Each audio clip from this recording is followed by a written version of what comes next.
Welcome to பவானிஸ் kitchen. நான் ரொம்ப நாளைக்கு அப்புறமா நான் வந்து வீடியோ போடுறேன். நீங்கள் எல்லோரும் எப்படி இருக்கிறீங்க, நல்லா இருக்கிறீங்களா? இந்த வீடியோவே எடுத்து ரொம்ப பல மாதம் ஆகுது, ஆனால் நான் எடிட் பண்ணி போடாமலே விட்டுட்டேன். இப்போ நம்ம இன்றைக்கி என்ன ரெசிபி பார்க்க போகிறோன்னு சொன்னால், விப் க்ரீம் யூஸ் பண்ணி நம்ம செய்கிற மேங்கோ ஐஸ்கிரீம். இப்போ நான் பண்ணுற ஐஸ்கிரீம் வந்து ரொம்ப சாஃப்டாகவும் ரொம்ப க்ரீமியாகவும் ரொம்ப டேஸ்ட்டாகவும் இருக்கும். நீங்களும் ட்ரை பண்ணி பாருங்கள். இதுக்கப்புறமா நமக்கு சம்மர் தான் வருது. நம்ம வந்து ஐஸ்கிரீம் வந்து கடையில் வாங்கி சாப்பிட்ற செலவை விட இப்படி நம்ம செய்யும்போது செலவும் வந்து கம்மியாகுது உங்களுக்கு. அதனால் இதை நீங்கள் ட்ரை பண்ணி பார்த்துட்டு எப்படி இருக்குன்னு சொல்லி கமெண்ட் பண்ணுங்கள். இப்போ வாங்க இந்த ரெசிபியை எப்படி பண்ணலாம் சொல்லி நம்ம பார்க்கலாம். நல்ல பழுத்த மாம்பழத்தை வந்து தோல் சீவிட்டு கட் பண்ணி இந்த மாதிரி கப்பில் வந்து நல்லா ப்ரெஸ் பண்ணிவிட்டு நான் எடுத்துருக்கேன். அந்த மாதிரி நல்லா ப்ரெஸ் பண்ணிவிட்டு 2 கப் எடுத்துக்கோங்க. இதை மிக்ஸி ஜாரில் சேர்த்துக்கோங்க. அப்புறமா வந்து சுகர் வந்து எடுத்துக்கோங்க. நான் இன்றைக்கி வந்து சுகர் வந்து 1 கப்பும் கண்டன்ஸ் மில்க் வந்து 1/2 கப்பும் சேர்த்துக்க போகிறேன். சப்போஸ் நீங்கள் வந்து கண்டன்ஸ் மில்க் நீங்கள் சேர்த்துக்கலன்னா 1/2 கப்பு சுகர் சேர்த்துக்கோங்க. இப்போ இது 2ஐயும் சேர்த்து அரைச்சி எடுத்துகிட்டு வந்துடலாம்.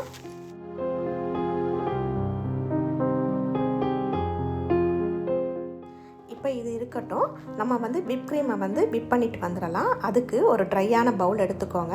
நான் இன்றைக்கி சில்வர் மார்க் பிராண்ட் உள்ள விப் க்ரீம் வந்து யூஸ் பண்ணுறேன். உங்களுக்கு எது கிடைக்குதோ அந்த பிராண்ட் நீங்கள் யூஸ் பண்ணிக்கோங்க. இதை வந்து யூஸ் பண்ண தெரியாதவங்களுக்காக நான் சொல்கிறேன். விப் க்ரீம் வந்து எப்போயுமே நம்ம வாங்கினோன்னே ஃப்ரீசரில் தான் வைக்கணும்.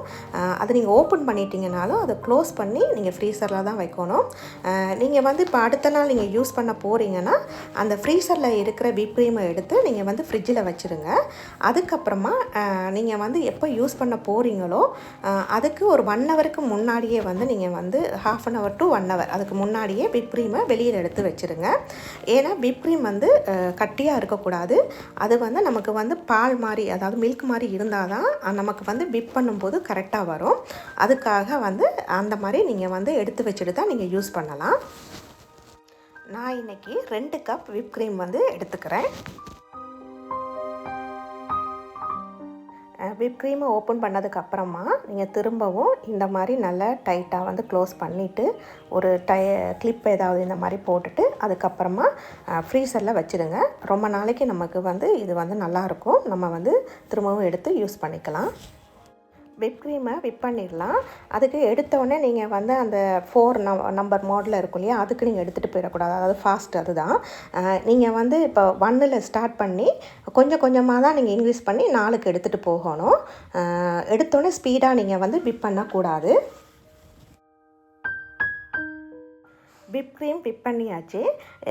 எப்படி நம்ம இதை கண்டுபிடிக்கிறதுனா, இந்த மாதிரி நீங்கள் வந்து விப் க்ரீம் வந்து திக்கானதுக்கப்புறமா இந்த மாதிரி பவுலை வந்து நீங்கள் வந்து இப்படி கவுத்து வச்சிங்கன்னா அந்த க்ரீம் வந்து கொட்டாது, அந்த பவுலோடய ஒட்டி பிடிச்சிக்கும்.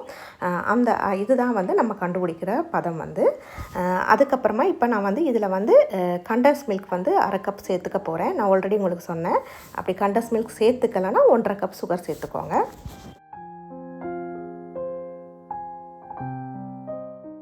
இதில் நம்ம ஆல்ரெடி அரைச்சி வச்சுருக்கிற மேங்கோவும் சுகரும் சேர்த்து அரைச்சி வச்சோம் இல்லையா, அந்த பல்ப்பை வந்து இதில் வந்து சேர்த்து மிக்ஸ் பண்ணிக்கோங்க.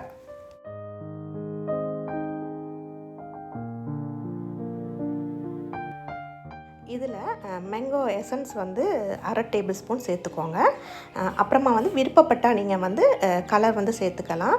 நான் வந்து எல்லோ கலர் வந்து ஒரு ட்ராப் சேர்த்துக்கிறேன்.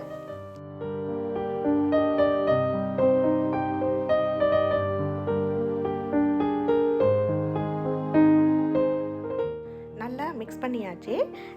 இப்போ வந்து நீங்கள் வந்து இந்த ஐஸ்கிரீமை வந்து டேஸ்ட் பண்ணி பாருங்கள்.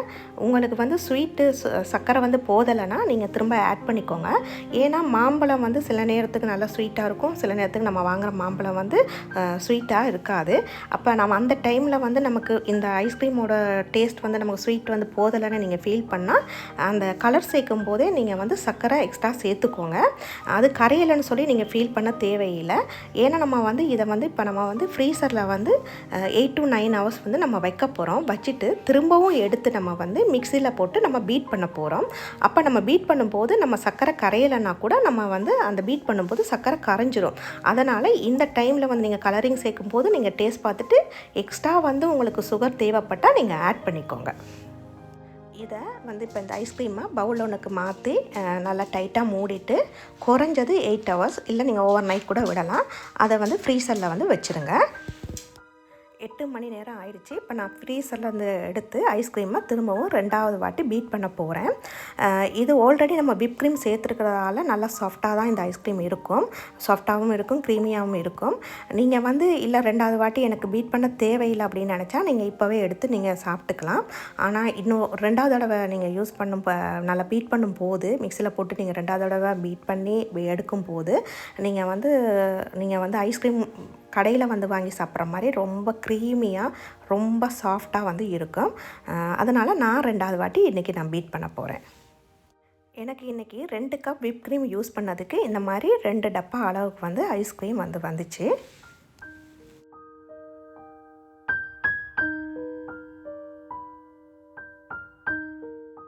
2வது வாட்டி மிக்சியில் போட்டு அரைச்சாச்சு.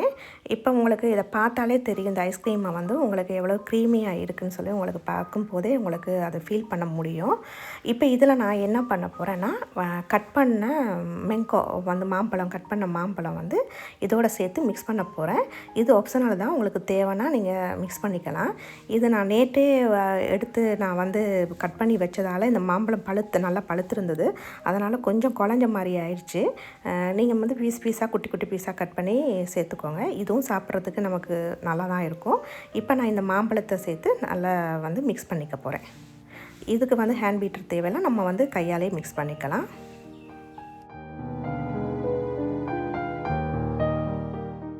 மிக்ஸ் பண்ணதுக்கப்புறமா திரும்பவும் நம்ம பவுலில் ஷிஃப்ட் பண்ணிவிட்டு ஃப்ரீசரில் வச்சுட்டு அதுக்கப்புறமா எடுத்து ஐஸ்கிரீமை நம்ம சாப்பிட வேண்டியது தான். இந்த ஐஸ்கிரீமை நீங்களும் ட்ரை பண்ணி பார்த்துட்டு எப்படி இருக்குன்னு சொல்லி கமெண்ட் பாக்ஸில் கமெண்ட் பண்ணுங்கள். உங்களுக்கு இந்த ரெசிபி பிடிச்சிருந்தா சப்ஸ்கிரைப் பண்ணுங்கள், லைக் பண்ணுங்கள், ஷேர் பண்ணுங்கள். தேங்க்யூ ஃபார் வாட்சிங்.